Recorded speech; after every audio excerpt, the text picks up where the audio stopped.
கணம் இருந்தா மட்டும்தான் வழியில பயம் இருக்கும். இன்னைக்கு திராவிட முன்னேற்ற கழகத்தினுடைய அரசு மாபெரும் தவறு செஞ்சிருக்கிறாங்க. அதனால பயத்தில் இருக்கிறாங்க. ஒரு ஜனநாயக முறையில் ஒரு ஆர்ப்பாட்டம் ஒரு போராட்டம் செய்யும் பொழுது குரல் வழியை நசுக்க வேணும்னு நினைக்கிறாங்க. காவல்துறைக்கு இதுதான் வேலையா? கிட்டத்தட்ட தமிழ்நாடு முழுவதுமே ஒரு 6000-7000 பேர்த்து டிப்ளாய் பண்ணி ஒரு இடத்துலயும் செய்யறாங்க. அதனால இன்னைக்கு தடுக்கட்டும். அடுத்த ஆர்ப்பாட்டம் தேதி சொல்லாம நடக்கும். அது 22ஆம் தேதி நடக்கலாம், எப்ப வேணாலும் நடக்கலாம். எதை வேண்டுமானாலும் முற்றுகை செய்வோம். அது முதலமைச்சருடைய வீடாக இருக்கலாம், டாஸ்மார்க் அலுவலகம். எங்களை பொறுத்தவரை முதலமைச்சர் சம்பந்தப்பட்டிருக்கிறாங்க. அவரும் இதுல குற்றவாளி தான். அவர் தப்பிச்சு போக முடியாது. அவருடைய அமைச்சரவை அவருடைய கண்காணிப்பில் இருக்கு. ஒரு அமைச்சருக்கு அளவுக்கு அதிகமாக பாசத்தை காட்டியிருக்கிறாங்க. அதனால எங்களை பொறுத்தவரை அடுத்த ஆர்ப்பாட்டம் தொடர்ந்து நடந்து கொண்டே இருக்கும். ஆனா தேதி சொல்ல மாட்டேன். காவல்துறைக்கு மரியாதை கொடுத்து தேதி சொல்லியிருந்தோம். அவங்க இந்த மாதிரி பிஹேவ் பண்றாங்கன்னா ஒரு அரசியல் கட்சியா நாங்களும் வேற ஸ்டைல்ல பண்ணறோம். சார், இப்ப பாஜக நிர்வாகிகளை தொடர்ச்சியா கலந்து கைது பண்ணிட்டு இருக்காங்க. தடுப்பு காவல்ல கைது பண்ணிட்டு இருக்காங்க. இப்ப அடுத்து உங்களையும் பண்றதுக்கான நடவடிக்கைகள் இறங்கி இருக்கு. அதெல்லாம் பண்ணிட்டுங்க. கைது பண்றது அவங்க கிட்ட பயம் இருக்கு. நான் பேசக்கூடாது. பேசினா பல விஷயங்கள் வெளியே வரும். சோ அந்த ஆர்ப்பாட்டத்துக்கு போகக்கூடாது. காவல்துறை என்ன வேண்டுமானாலும் முயற்சி. நான் தான் சொல்லிட்டேன் பாருங்கண்ணே.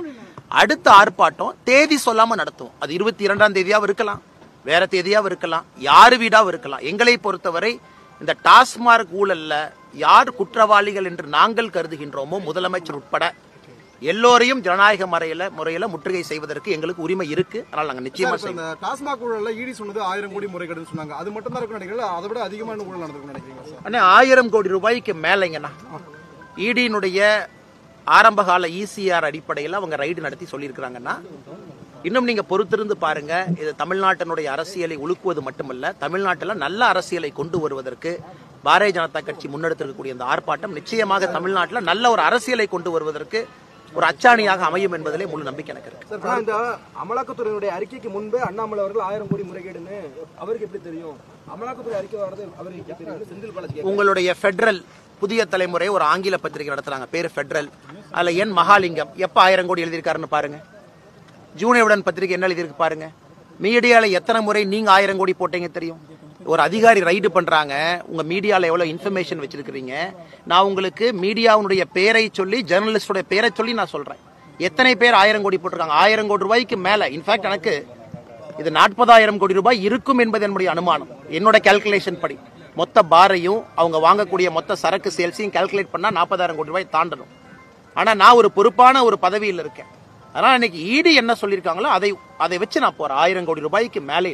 பட் என்னை பொறுத்தவரை இது டிப் ஆஃப் அன் ஐஸ்பர்க், ஒரு சின்ன துரும்பு தான் அந்த 1000 கோடி என்பது.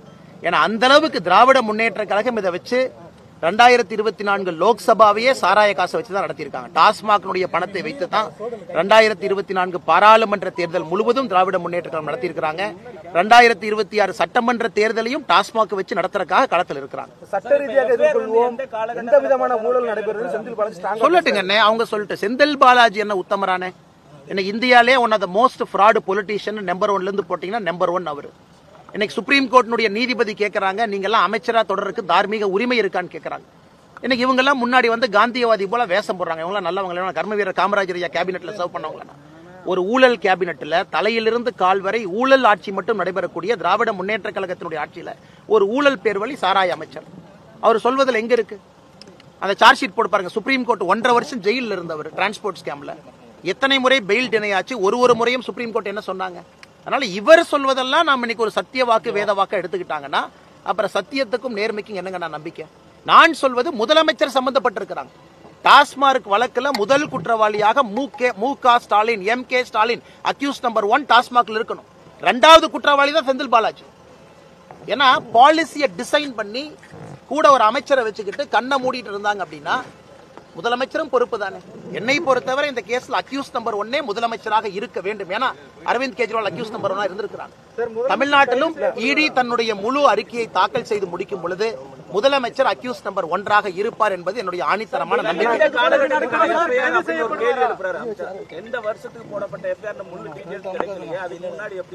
அண்ணே ஒரு நிமிஷங்கண்ணே. இன்னைக்கு பத்திரிகை நண்பர் நீங்கண்ணே, எங்கூட நீங்க வாங்க. எந்த பக்கம் வேணாலும் ஒரு FL5 லைசன்ஸ் இருக்கக்கூடிய ஒரு பாரோ டாஸ்மார்க்கோ எங்க வேணாலும் பாருங்க. சாதாரண மனிதன் கண்ணுல பார்த்தாவே அது தெரியும். இது 2023 போடப்பட்டதா, 24 போடப்பட்டதா, 25 போடப்பட்டதா முக்கியம் இல்லை. இந்த முழு டாஸ்மார்க்கை இந்த அளவுக்கு மாற்றி இருப்பது திராவிட முன்னேற்ற கழகம் ஆட்சி 2021 மேக்கு பிறகு. அதான் இடி அறிக்கையில வந்து மிக தெளிவாக சொல்லியிருக்கின்றார்கள் 3 கேட்டகரி எஃப்ஐஆர் கம்பைன் பண்ணி இசிஐஆர் போட்டிருக்கோம் அப்படின்னு. ஏன் குற்றம் சாட்டப்பட்ட பிறகு இவங்களுக்கு கொடுக்கத்தானே போறாங்க. செந்தில் பாலாஜி அக்யூஸ்ட் ஆன பின்னாடி இடி காப்பி கொடுக்கத்தானே போகுது. அந்த காப்பியை திறந்து எஃப்ஐஆர் எப்ப போட்டாங்க அப்ப செந்தில் பாலாஜி அவர்களோ முதலமைச்சர் அவர்களோ தெரிந்து கொள்ளட்டும். இல்ல ஒரு புகார் வந்தா அந்த புகார் மீதான வழக்கு பதிவு செய்யப்படும். அதுக்கெல்லாம் எடுத்து வச்சு இப்படி சொல்ல முடியுமா? ஏன்னா நாங்களே அதுக்கான நடவடிக்கைகளை மேற்கொண்டு இருக்கலாம்ல அப்படின்னு சொல்றாங்க. யாருங்கண்ணா? அமைச்சர் செந்தில் அவங்க நடவடிக்கை மேற்கொண்டிருந்தா வெள்ளை பேப்பர் தாக்கல் செய்ய சொல்லுங்க. ஒருவேளை அமைச்சர் சொல்வது போல, அன்பு சகோதரர் அண்ணன் நீங்க சொல்றது போல அமைச்சர் பண்ணியிருந்தா வெள்ளை பேப்பர் தாக்கல் பண்ணட்டும். டாஸ்மாக்ல இவ்வளவு புகார் வந்திருக்கு, இவ்வளவு நடவடிக்கை எடுத்திருக்கோம், இவ்வளவு பேர்த்த சஸ்பெண்ட் பண்ணிருக்கோம், இவ்வளவு ஆக்ஷன் எடுத்திருக்கோம். இன்னைக்கு முக்கிய புகாரே வந்து நீங்க டாஸ்மார்க் ஒரு லீகல் ரூட்னா இல்லீகல் ரூட்ல 40% மேல சரக்கு வைக்கிறீங்க. அதுல வரக்கூடிய பணத்துல தான் நீங்க ஆட்சியை நடத்துறீங்கிறதா நம்முடைய குற்றச்சாட்டு. இல்லை என்று சொன்னால் வெள்ளை அறிக்கை தாக்கல் செய்யுங்கன்னே.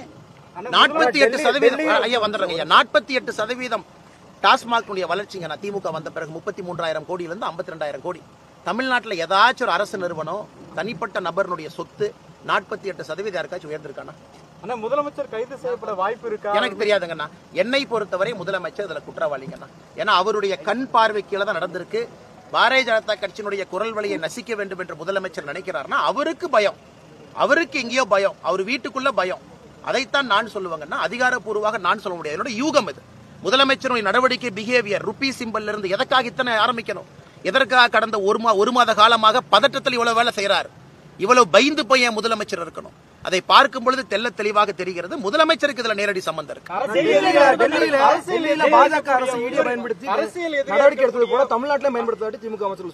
அண்ணா ஒரு நிமிஷம், ஈடிக்கு வந்து பார்லிமெண்ட் கொடுத்த பவர்ஸ் இருக்கு, சட்டத்தின்படி ஈடிக்கு பவர்ஸ் இருக்கு.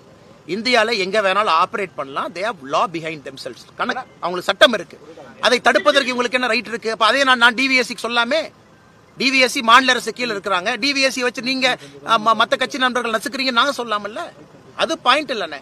அவங்க நடவடிக்கை எடுக்கிறாங்க, கோர்ட்டுக்கு போங்க, அரெஸ்ட் பண்ணா பெயிலுக்கு போங்க, ஜாமீனுக்கு போங்க. அதை வைத்து கோர்ட் நியாயம் சொல்லட்டும். ஈடியே வரக்கூடாதுன்னு சொன்னா என்ன விதத்தில் நியாயங்கண்ணா? அது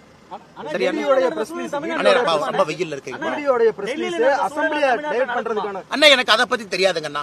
டெல்லியை விட மோசமான சூழல் தமிழ்நாட்டில் இருக்குன்னு நான் சொல்றேன். டெல்லி நடப்பது தமிழ்நாட்டில் நடக்குமா என்று சொல்வதை விட டெல்லியை விட தமிழகத்துல சூழல் மிக மிக மோசமா இருக்கு.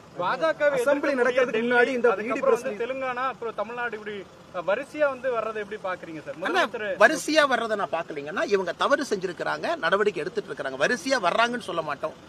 இங்க எங்கேயா இருந்தாலும் கூட உச்சநீதிமன்றத்தினுடைய தீர்ப்பை நான் சுட்டிக்காட்ட விரும்புறது. கவிதா அவர்களாக இருக்கட்டும், அரவிந்த் கெஜ்ரிவாலாக இருக்கட்டும், தமிழ்நாட்டில் யாரு கைது செய்யப்பட்டாலும் அவர்களாக இருக்கட்டும், தவறு செஞ்சிருக்கிறாங்க, நடவடிக்கை எடுக்கிறாங்க.